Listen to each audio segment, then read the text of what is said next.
Va ser un viatge molt llarg, perquè venim de l'Orient, que està lluny, i bueno, hem travessat deserts, muntanyes nevades, bueno, ciutats, pobles, i ha sigut molt interessant, molt xulo. L'altre dia al port, quan vam arribar amb el vaixell, que després de tantes hores navegant, doncs també va ser molt maco arribar al port i veure tota aquella gentada, tants nens, i tots aplaudint i saludant, va ser molt maco. Heu de pensar que els reis, com que també porten el seu sèquit, doncs van més a poc,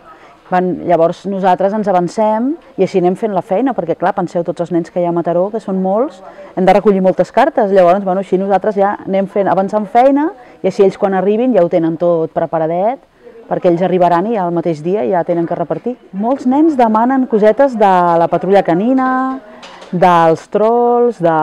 la Ladybug, bueno, hi ha de tot. També hi ha molts nens que demanen cosetes menys materials, demanen tenir un germanet, o demanen tenir una mascota, o felicitat. N'hi ha molts que demanen només tenir felicitat i salut, i el que els reis vulguin. Bueno, ha sigut molt maco que em triguessin a mi,